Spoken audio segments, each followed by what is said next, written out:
Coming soon to theaters. Podcasts, film reviews, and so much more. Available at tristanmiller.substack.com. And now, our feature presentation. Hello, everybody. Welcome to Focus Testing, a podcast about movies where we make a movie. My name is Tristan Miller, and joining me today is Clara Olshansky. How you doing? Hey, not bad. I mean, as I have COVID, but other than that, not bad. Other than the perpetual state of that, Yeah, feeling okay though? Doing feeling all right.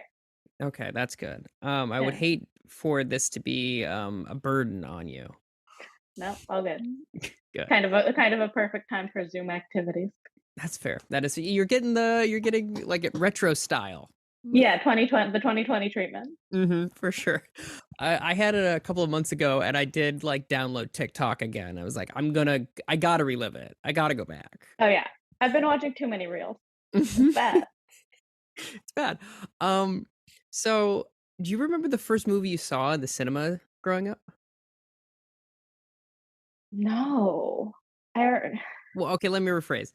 What's the first movie you remember seeing in the cinema? That's what I mean to say. yeah. I mean,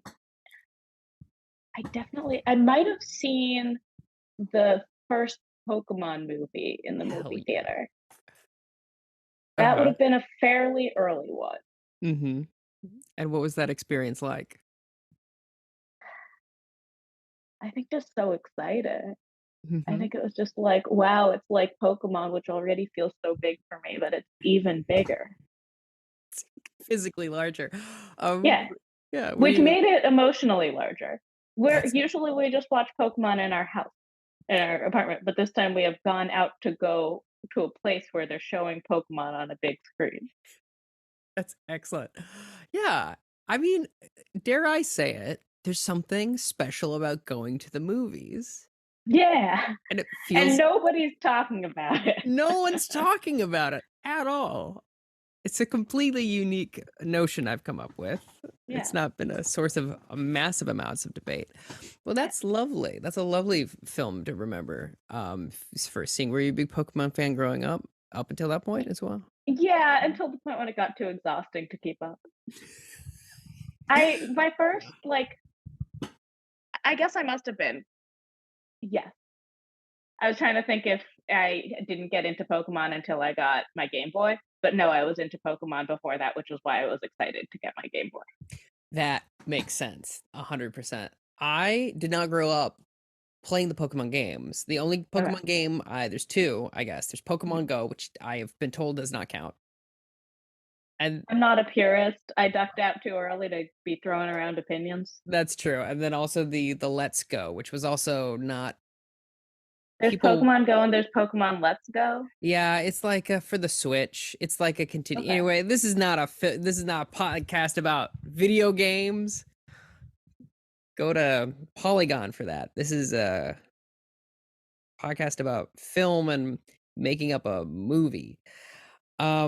What's your favorite snack to eat at the movie theater? I think just popcorn. I know that sucks. Earlier today, I was like, I finally had. I mean, it's like not exciting. Okay. I finally had a moment today of like, how did popcorn become the movie theater snack? And I really went down that rabbit hole. I just watched a video on that too. It's really fascinating. It was exactly what I would have guessed, a combination of technology, agricultural factors, and broader global trends. Mm-hmm. Yeah, actually, I would imagine how most things become things. Yeah. Yeah. But some things, like disco balls, become things because one place that's really cool has them, and then everyone else wants to be like that place that's really cool. So that was my other guess. That is true. I hadn't considered disco balls in this equation. You are correct. If it makes you feel any better, recently Marty Scorsese was like, "What's your favorite go-to snack?" And he's like, "Popcorn." What are you talking about? Of course, it's popcorn. You don't have to think about it. You just put it in. Why are you asking me? So if that makes you feel any better, or if it makes you feel worse, I'm sorry. Okay, good. If there's one guy who knows movies. That's true. As he will tell you that he's the one guy, which is how you know. Yeah. It's true. So I have some other like kind of movie trivia questions here for you. Okay. The first one is, what is movie? What is movie? Yes. What is movie? Moving picture. Okay. Uh, a series of images played in succession. Now, when you say in succession, do you mean in the television show, or do you? Yes, I mean a series of images played in the television show Succession. If it's not referenced in Succession, it doesn't count in the cinematic canon. Okay, I thought that's what I thought you were trying to say, and that Yeah, absolutely yeah, makes sense. And I'm glad that of course, I agree, and so does Marty Scorsese. yeah. Um, Speaking of, do you think Marvel movies are theme parks? Do I think Marvel movies are theme parks? Yeah. Do you think they have any value? That's not it's a very dated question. Never mind. Um, I think this one might be good for you. Okay. What is Uh-huh. my favorite movie? Home Alone 2. Here's the thing, you're not right, but you're not wrong. What is your favorite movie? Oh, I often say I'll never tell, but I have told previously. But I want to yes and the Home Alone thing a little bit more because yes, of course it's my favorite movie because it has my president in it. No. Exactly. Yeah, that is the other in it. No, it's this great film by John Cassavetes called A Woman Under the Influence.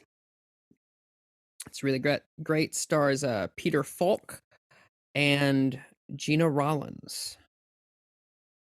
What a picture. From which actor would you like to steal a car? I mean, I gotta say Seinfeld because, like, it would be a nice car, and he couldn't miss it that much. Well, I have my coffee. Where's my car? Yeah. Yeah, you'd be like, Yeah, he has so many of them. he has so many of them. And I He will say doesn't need it. he doesn't need it. And I'll say this, you calling him an actor, very generous. I think the man has acted. You're right. He has spoken words written for him. Yes. He has spoken words written for him to have to do the least acting possible. Yes, correct. Absolutely, 100%. I don't know enough about other celebrities' car collections to know who else wouldn't miss one. I mean, you got Jay Leno, I guess. You got Okay. You'd call him an actor? No, I wouldn't. Someone did also bring up Jay Leno, and I said, Jay Leno? I guess he was in Fairly Odd Parents, but I don't consider him an actor. Seinfeld's even more of an actor than Jay Leno. Precisely. This is how we got to get both of these guys in like an Uta Hagen class and see who's the better actor. Yeah. Who makes me feel the most? Who can behave truthfully in imagined circumstances? I don't know if that's Uta Hagen or someone else, but it's got to be someone. I believe that is Uta Hagen. Well done. Oh, nice. And if it's not, all the acting all the 5 actors that listen to this are yelling at us, and I don't care. Did you have a a character crush growing up? Like someone you were just obsessed with and wanted to be around? Is it like someone I wanted to emulate or someone who I like crush in the more traditional sense of the term? Let's do one of each. Okay, Raven and Raven, Teen Titans. Should I stick to movies for the purposes of this podcast? I'm sorry, could you repeat that? You made me laugh so Should hard. I stick to movies for the purposes of this podcast? Absolutely. Okay. Also, I would say she's been in movies since then, but that's perfect. So good. What a lovely turnaround. It's almost like you should tell jokes for it. Yeah, crazy. I'll consider it. You'll consider it. So what animal would you like to ratatouille you into success in your chosen profession? Well, my chosen profession is comedy. So therefore, a sloth. A sloth. Expand, please. Those guys are hilarious. Is this based off of Zootopia or just looking at them? I haven't seen Zootopia. Hell yeah. Never I've do. just seen videos of sloth.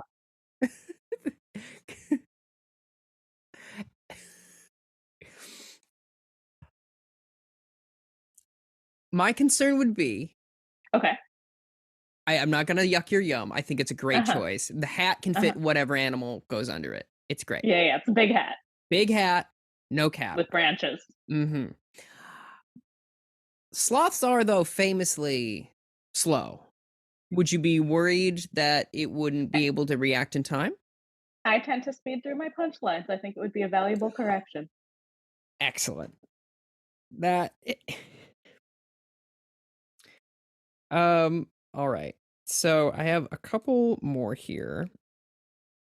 And I think this one. What movie monster, and it can't be Dracula, it can't be like a vampire. Okay. What movie monster do you want to fuck?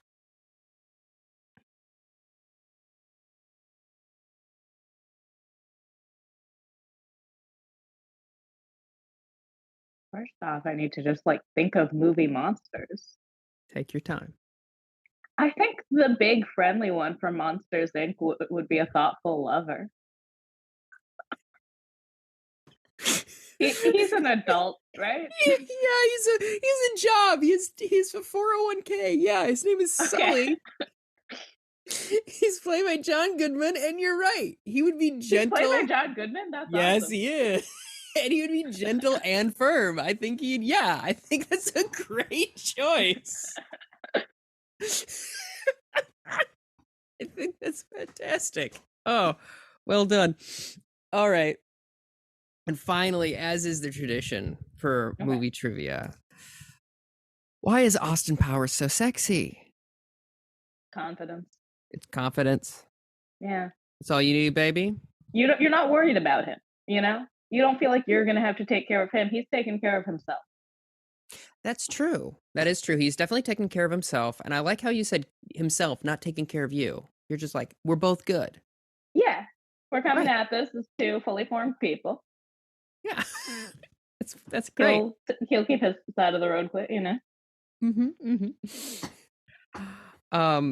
So are you ready for the game? Hit me. Okay, so the random word we're going to be extrapolating a plot of a movie film is gain. Are we gain? Yeah, we're working together. I was going to say, are we worried about structure? No, not at all. It's what comes to your mind when the word gain is said to you and then you're asked to think of a movie. Gain. Gambling. Gambling. We're at a casino. Okay, great. We're at a casino. All right, so it's game. We're at a casino, and I think that it's going to get foreclosed on. And it's a small town casino. It's the only thing putting this town in the middle of like rural Wyoming. It's the only thing they have. Okay. And it's getting foreclosed. How did they fuck up the casino thing? Those things are made to make money. That is true, famously. I know some very public figures have fucked up the casino thing. Like, I know it happens. I just sort of don't understand the math of how it happened. I think that the previous casinos, the owner of the casino dies. Then his kids get it. And they don't know what the hell they're doing. Because they never paid attention when Papa spoke. You know? It's like, again, we have to fit this somehow into the cinematic universe that is Succession. Otherwise, it's not a movie. That's what a movie is. Has to be. And gain is, obviously, there's the meaning of gain that's like within the games. There's got to be a meaning that has to do with the main plot line of this movie. Are they gaining, like, I mean, obviously they're going to gain family. If we know that we have 3 brothers, it's about gains. It's about gains. They're estranged. They don't get along so much. I got this.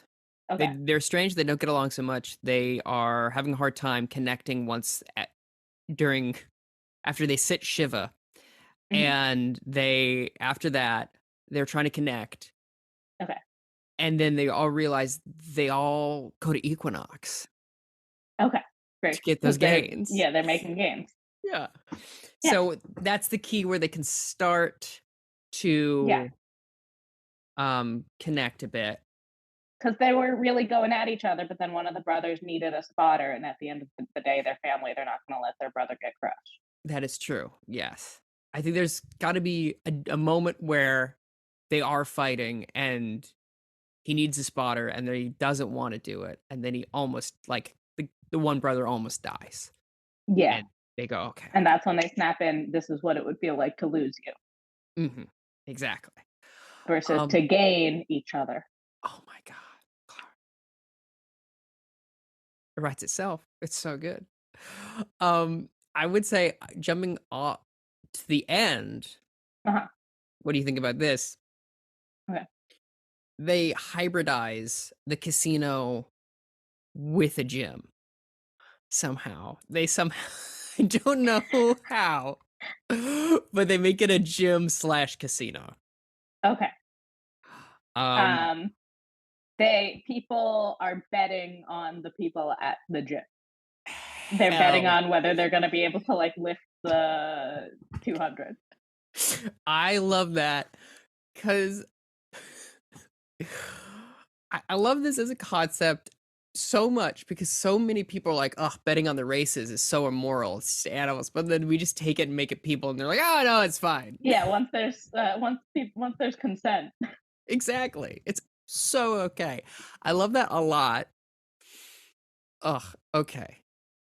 So that's the basic. I think we have the basic plot structure here. Okay. Should, I think, dive in and get some specifics Okay. about like scenes and whatnot. And maybe if you think of actors that fit all of these Well, you've established that they're Jewish. Yes. So Bradley Cooper. Yeah, clearly. Adam Driver, clearly, and then Catherine Hahn thrown in just for good measure. Yeah. Okay. No. Yeah, I did mention that you can change that if you want. Everything is malleable here. But I feel like we gotta cast a really likable actor to play the dad, and he's in like the first 5 minutes of the picture, and then immediately dies. Well, I've been watching too much. I've been watching a lot of Righteous Gemstones, so this is a little uncreative. But you mentioned John Goodman. Oh yeah, that'd be great. Yeah, I would say that's uncreative. It's pretty much the same role that he has in Righteous Gemstones, the patriarch with 3 children who don't get along. Oh, fair enough. I have seen maybe one episode holding of that it all show. together. Yeah. It's a great show. Well, I've heard. I need to get on it. I love John Goodman. I love Johnny Goods. I think it should be a sudden death. Unexpected, because I think all these 3 kids should never have expected to have to deal with this ever, pretty much. Yeah. Oh, what if there's a 4th child that dies with Rachel Brosnahan? Yes, slam dunk. And she was set to inherit the casino. And then they both die, and so these 3 kids, like, we like really have no idea what we're doing. Yeah, because the oldest child, who had been shouldering all the responsibility, so the rest are like, cool, we can just take this family money and fuck around. Yeah. All of a sudden, all the people they'd been counting on pass away. Yes. Yeah. I think that's a very kind of, it ups the stakes really nicely, I think. Okay. What should the accident be? Well, this could be going too far off the rails, but what if it's not an accident? There's, let's say, some people who have it out for the casino's ownership. Maybe the casino cracked down on the wrong guy. They're going for John Goodman, but it's dark. They miss. They hit Rachel Brosnahan. And then after John Goodman like fights back but doesn't dispose of them, they get him. Oh, that's brutal. That's an excellent. opening scene too. It's like, what are we in for? Oh, that's so good. I like that as an element as well. It does like kind of muddy the waters, but in a really fun way of like how shall I say, like now these three people, they're in over their heads. It's not just like, oh, how do we get this business to go together? And when John Goodman fights back, he does enough damage that they still have it out for the family. So it's how do we get this business to go? And oh shit, we're under attack. Yeah, I think that's very good. Ugh, well done. Ooh.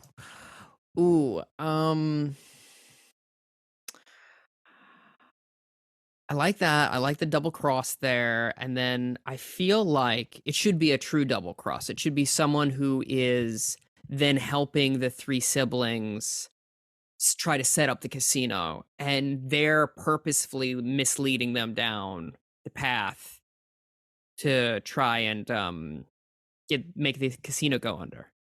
So it's like a revenge plot. Giving them bad advice. Yes, giving them bad advice, telling them to maybe even like Iago style, lying to one to try and get the other person to act differently. Iago from Othello, not, and then I said this, not that one. But I like that idea. Who do we want to? I kind of, now that I said Iago, I kind of like this idea of Ewan McGregor. Because he did play Iago on stage, and him going, well, I think you want to, he's doing his American accent for some reason. Well, I think you really should do this. I mean, it seems like a really good idea to invest in this other part of the casino or whatever it is. And it's personal. It's not just that he has interest tied to a rival casino. It's that he and John Goodman were very close when they were younger. And John Goodman stabbed him in the back to get ahead. Oh, that's so good. Oh, I love it.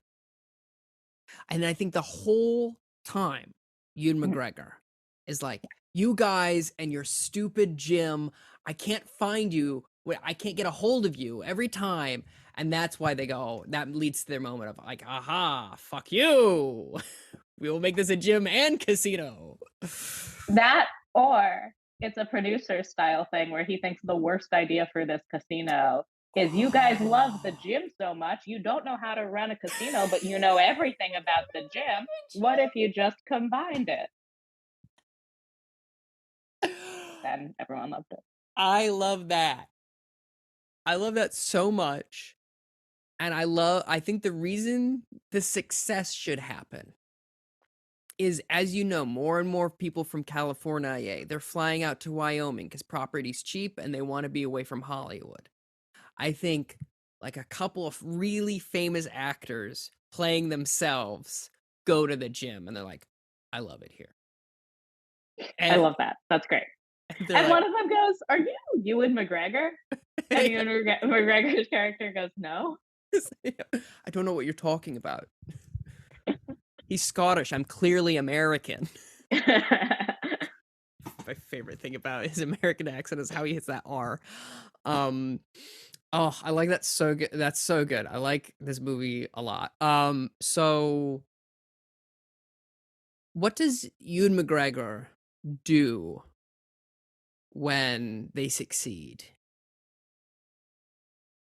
Well, do they find him out? I feel like they gotta, right? Yeah, they gotta find him out, and he's got to have some sort of comeuppance for murdering American hero John Goodman. Yeah, and they find a photo. They're going through old picture albums to like decorate. They're like, this is a family casino equinox. We got to let people know that. Let's go through old photos and find pictures to put up of our family. And they're like, hey, this looks a lot like Iago. The character's name is Iago. Oh, that's so good. I like that. I'm going down. Do we want to complicate it even further and be like, this photo is from 1920 and he looks exactly the same. Both dad and he look exactly the same. That's why he had to kill him. It's the only way to get rid of him. It's the only way to get rid of him and go, yeah, the bullet was silver. Yeah. Which is crazy. Yeah. I think I do kind of like that. I do like that. I think they should have made some sort of Faustian deal in their youth. You know, with a deal with Satan. And that's why this casino is so successful. And then John Goodman stabs Ewan McGregor in the back, literally. And Ewan McGregor dies and goes down to hell. And somehow makes a bet with Satan himself that if he can get the casino back, he can be alive again. Okay. This is kind of going off the rails. He's in a liminal state the whole time that he's trying to get the casino. Wait, if he can get the casino back, like if he can get revenge on the casino? Yes. If he can get revenge on the casino, if he can stop the casino from being successful, because the deal they made is, I will give you my soul if this is the most successful casino in America. Gotcha. And so he's like, okay, if I can just do that, I will be able to be an actual human being again and go and see my daughter. Because he has a daughter too. Great. Yeah. So getting a little in the weeds here. How so? But I like it. I think it's really silly. I think Satan should be played by an AI version of Norm Macdonald. Great. Hey, what do you mean? Yeah, I don't know. But it sounds bad, and everyone hates that they did it. Yeah. And his daughter is played by an AI Mitch Hedberg. I like that a lot. Or better than the thing I said. What do you mean you lost the casino? That's okay. That's so good. All right. So how do they vanquish this specter from their lives? I mean, I guess the casino it becomes the most popular casino in America. Yeah, again. And so Satan gets the soul back. And I think as Satan's like, sorry, I gotta tell you, you gotta come with me now. McGregor goes, okay, fine. And then he turns and he sees through the crowd at the casino his daughter. And a single tear rolls down his cheek. And he goes into a door, and then you hear jackpot from a slot machine. And then the siblings, they're roll all credits. Yeah, they're all celebrating. Yeah, there you go. I think we have a great film with gain. I think there's nothing wrong with it. I think it's really easy to understand. Yeah, super straightforward, sort of streamlined plot. Yeah, streamlined plot, classic 3-act structure, sure, of throwing in Satan in the third act as opposed to the first. Yeah. Which is, of course, where the Bible gets it wrong. He's in the first fucking book. You know, you got to save it for the last, anyway. It's not going to get better than you've set yourself up for failure. Yeah, you can't start with the Prince of Darkness and then a flood, water. Are you kidding me?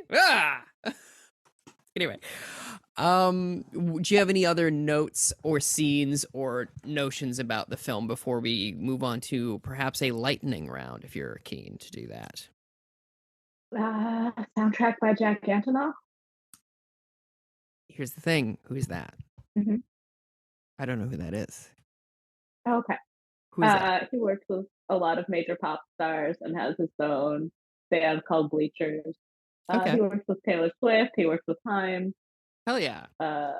He's good buddies with Mike Birbiglia. He just seems like the kind of guy who just kind of does stuff. Yeah. So I was like, who would just kind of do stuff? That's great. That sounds ideal. Do you have someone that you think would be good for a director? Greta Gerwig. Hell yeah. It's like, Greta, we know, very man heavy, this one, but hear us out. Yeah. That's very good. I love it. Okay. I'm gonna say it again. Okay. I'm really happy. with it. And I think you should be too. You know what? I'm proud of the work we did here today. Yeah. It's Yeah. going in my packet. Yeah, you have absolutely. All right. So the way lightning round works is we get the same word. We each do a quick Okay. pitch on the same word. Like for gain, I would do one, and then you would do one.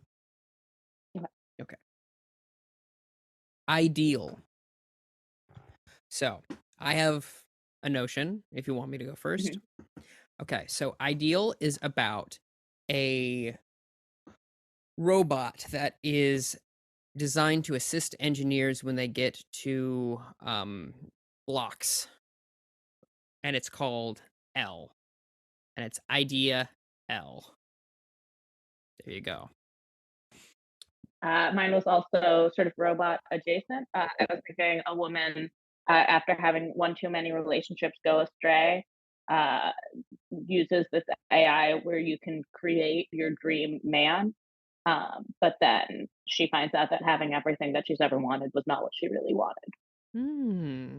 I like that a lot.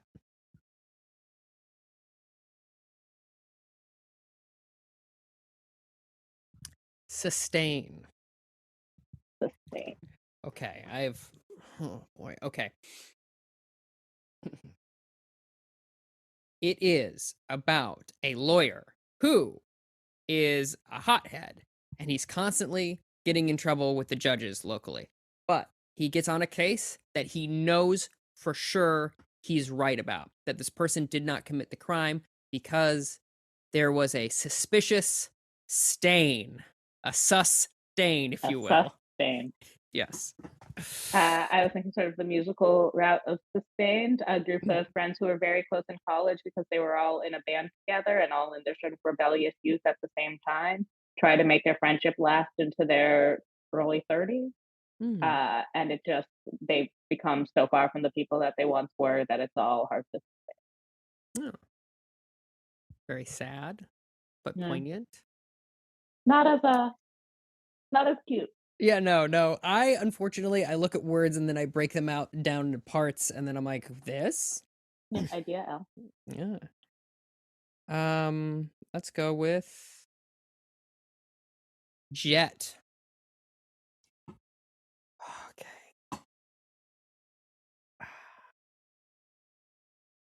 Jet for me is about a young boy who dreams of being the best fry cook in town.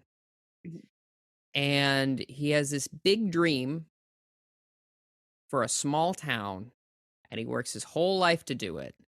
And then when he finally goes to become a fry cook, there's an accident, and he's missing a hand, and he can't be a fry cook anymore. And he has to learn to live with that. Starring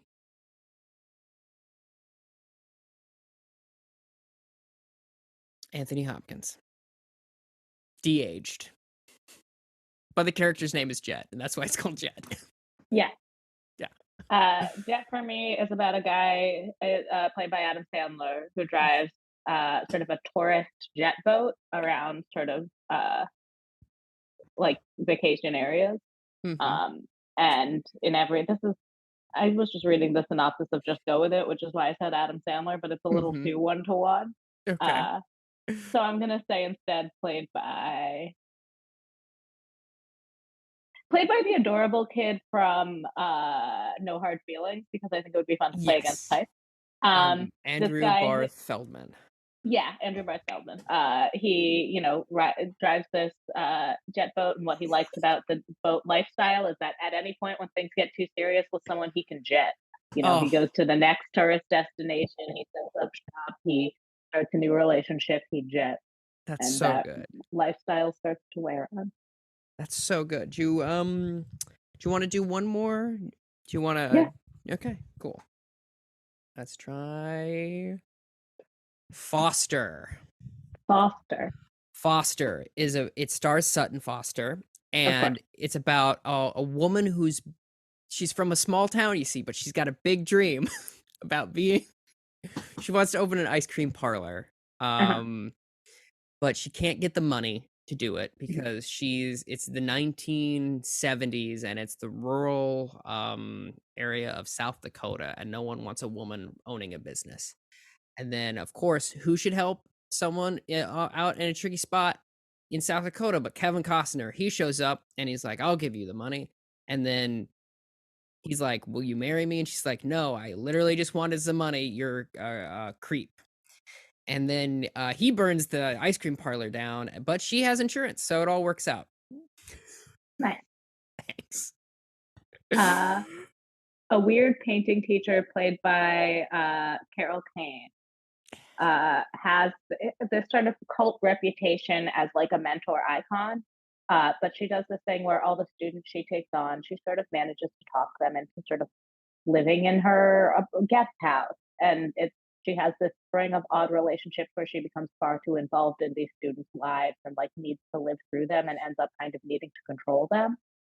And this follows a group of 3 students who come under her tutelage at the same time and need to learn to break free from that toxic relationship and forge their own artistic path. Sounds great. A+.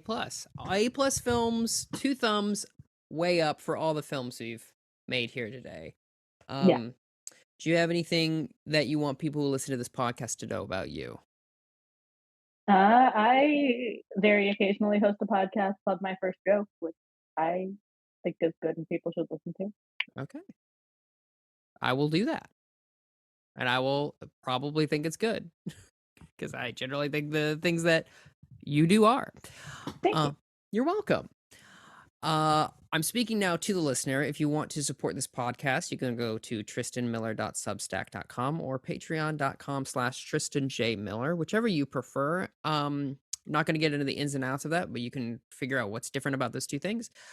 I'm starting a new podcast as of this recording. The first one hasn't come out yet, but it's a sleep podcast where I talk to people about their comfort movies, and that's only available in those 2 places. So please go check those out. And thank you so much for listening. Thank you for doing the podcast. I really appreciate Thank you for having me. Yeah, you're welcome. This was really, really fun.